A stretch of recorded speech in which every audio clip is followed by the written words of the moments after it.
the president of FPWRC, Mr. Keegan Johnson.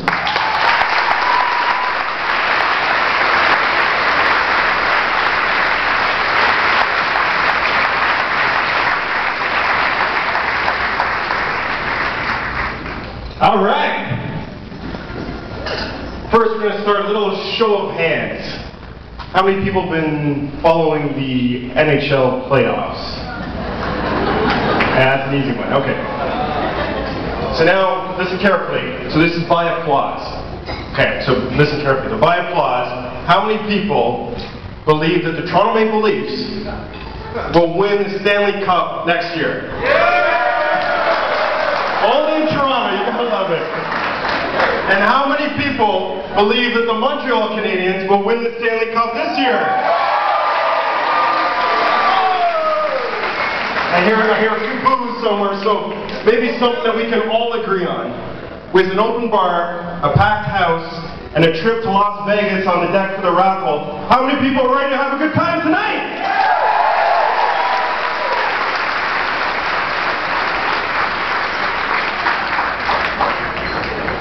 So today, I really just want to answer one question. That's it, one question. I'm going to answer it in 3 different ways. And the question is, can we do it? Can we actually eliminate the challenges of Prader-Willi syndrome? And we just saw the video, we saw a lot of the challenges that are out there. And by show of hands, how many people saw the Extreme Home Makeover edition that was on about a week ago? If you saw that, that is the real day-to-day life of Prader-Willi syndrome. And if you didn't see it, there was a feature of a 10-year-old child whose family had to lock the fridges so he didn't get into it. And at the same time, their child had a severe meltdown every time food was denied him. And on top of it, the parents stayed up at night because they were always concerned that their son would get past the locks and get into the fridge, and he would end up eating until his stomach burst, and he would die. So those are the challenges of Prader-Willi syndrome, which comes back to the question of, can we actually eliminate those challenges? So we started the foundation with a single mission. The mission is to eliminate the challenges of Prader-Willi syndrome through the advancement of research. So let me start. The first way I'd like to answer that question is with a few facts. So again, show of hands, how many people have heard of progeria? A few. Progeria is an extremely rare genetic disorder. If you've ever seen, it's the genetic disorder where the children age significantly quicker. And literally, by the time they're 13 years old, they've died from old age. Heart attack, stroke, whatever it is. Well, the gene that causes progeria was discovered only 7 years ago, in 2003. It was a research project by the US, the National Institute of Health, as well as the Progeria Research Foundation. They found the gene that caused it 7 years ago, and now, in only 7 years, they actually have a drug that addresses the early aging in children with Prader-Willi syndrome, and it's in clinical trials with just about all 50 people with progeria across the world. So now fact number 2. And for this one, I might need a little bit of help. So all the people who were at this gala last year, please stand up.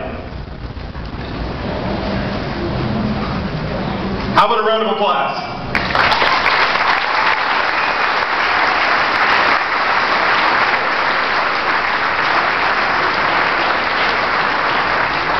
So don't sit down yet. Don't sit down yet, because I want to make sure that you hear this. So the money that you raised last year at this gala, we took that money and we used it to fund a Prader-Willi research workshop.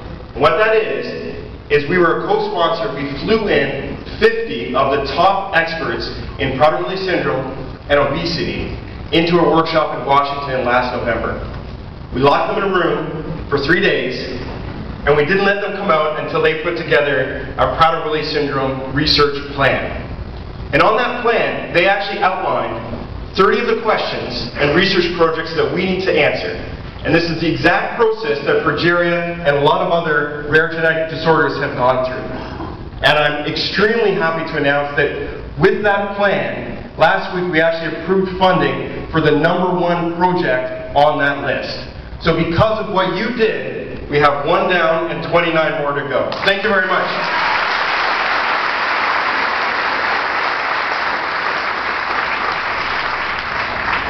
So those are the facts. Other genetic disorders have been able to do it, and we actually have the plan in place. So the second way I'd like to answer this question is to talk a little bit about the people involved. And you heard about the challenges related to Prader-Willi syndrome.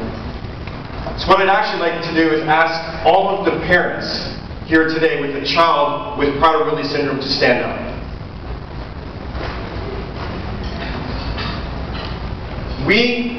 And I have had the privilege to meet a ton of families literally across North America. From PEI to New Brunswick, from California to Florida. And I can't tell you how humbling it is to see what parents and families go through on a day-to-day basis and are still able to get up, to raise money, and to do everything that they need to do to ensure a future for their children. Now I could tell you literally stories all night about the fantastic people that we've met, but I'm just going to highlight a few. And I know we have Cindy here from BC. Cindy flew in today.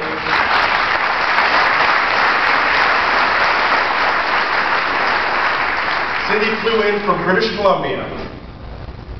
She has a daughter who's just under 2 with Prader-Willi syndrome. And at the same time, she's battling her own personal diagnosis of MS.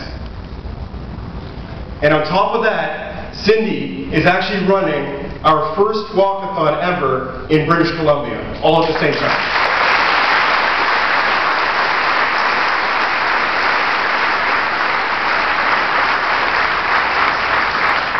So next, moving along to Quebec, I'd like to talk to Anne-Marie and Maxime. And they have a daughter who's about 3 years old. And when she was born, there were significant complications. And they were told, and they didn't know if she was going to live. But at the same time, within a year of their diagnosis, they had already run a golf tournament, run a spaghetti dinner, and set up an association in Quebec to help families network and do what they need to do to help their children. Maxime and Anne-Marie.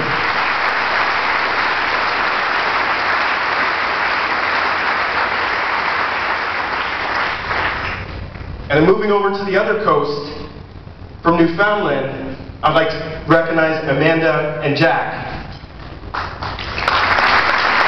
Now, Amanda and Jack have 2 little girls, Morgan and Michaela, who are twins, about 2 years old, and both of them have Prader-Willi syndrome. So at the same time they're dealing with twins, dealing with 2 children with Prader-Willi syndrome, last year, they were our top seller of the calendar that we put together, and they've actually decided to run their own walkathon out in New Brunswick this year. Amanda and Jack.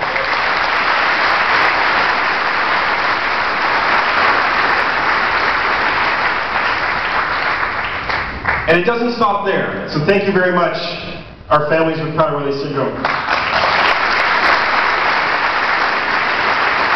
I can tell you, we've met a number of families, and I actually have a couple quotes from families that were in the U.S.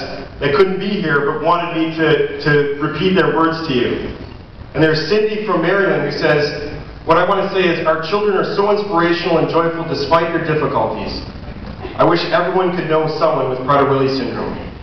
We need to find a cure for the hunger so that these beautiful people with Prader-Willi syndrome can live in the world independently and be a part of a large community just like everyone else." And the second quote comes from Jack from New York, and it's a little bit of a New York type quote, where he says, "You know what, tonight is a celebration of life and fun, and one common thread every person in this room has is unity in your presence here tonight to find the cure for Prader-Willi syndrome, a genetic disease that our children battle with so many difficulties, like severely delayed speech, extreme learning difficulties, extremely low muscle tone, and so many more physical and life setbacks. But so profoundly highlighted by a constant hunger our children face every minute of every day of every year for their entire life. A hunger, a constant hunger that never goes away. Can any of you remember the last time that you were hungry? I mean really hungry. Like you haven't eaten in 15 or 20 hours. Like you haven't eaten in a day or two. It's hard, isn't it? I mean really hard. That's the hunger our children face every day of their life. Literally starving. It's enough pain that almost rips a mother's or a father's heart out when their baby says, "Daddy, I'm hungry." Yet you know that your child just ate dinner 5 minutes ago. "Mommy, I'm hungry." What can we do? Morbid obesity to take my child's life is not an option. We must be strong, very strong and steadfast. The only option is to find a cure. That is why you all are here to help us raise money, to find that cure. If this was your child, what would you do? Give tonight like this was your child, because this is my child. Thank you to every single person here tonight. God bless. John Matsko, Daddy to Tommy Matsko, 5 years old. We're proud of what they said.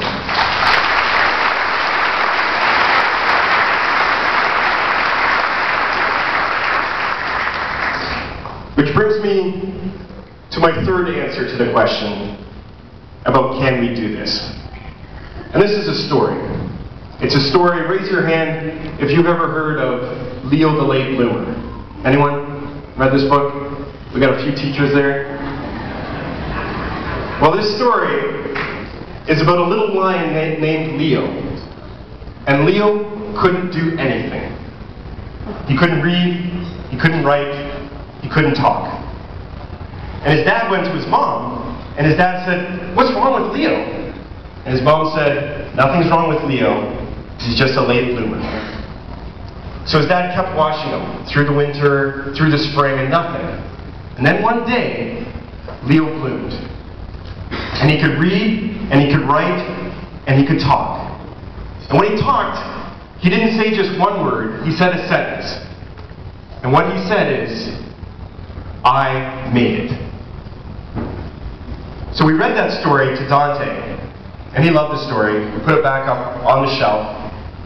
And then about a week later, it was a Friday night, and I remember we were playing games in the living room, and we decided that we were going to play, the wheelbarrow walk game. This is, fun Friday night at Johnson's. The wheelbarrow, you grab your kids, you hold their legs, and they walk on their hands all the way across the living room. So of course, our younger son, Denzel, first time, wheelbarrow walk all the way across the living room, no problem. So now Dante's very excited to go. I hold his legs, he gets going, he takes one step and he falls down.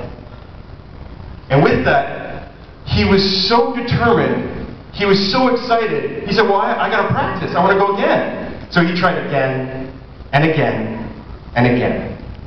And my back was getting sore just holding his legs. But by the end of that night, he did the wheelbarrow walk all the way across the living room. So, thank you.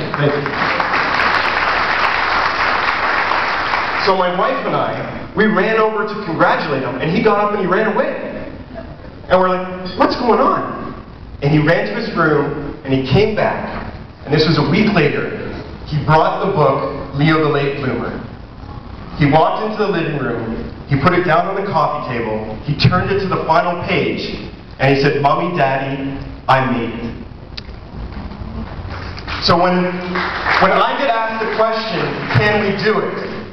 My answer is, if Dante can do the wheelbarrow walk all the way across the living room, then absolutely we can run a walkathon and ask our friends and family to donate to the cause. When I get asked if we can do it, I look at the constant hunger that our children have to endure, and I said, absolutely, we can unite the families across Canada and the US, and now we're actually running a walk in the UK to fight this battle. When I'm asked the question, can we do it, my answer is, and I quote, the President of the United States, to say absolutely, yes, we can.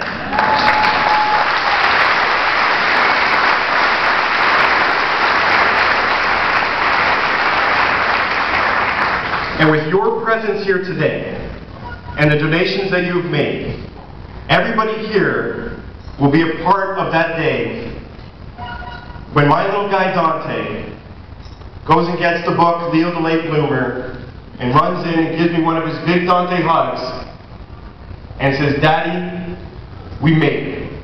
I'm not hungry anymore." Thank you very much.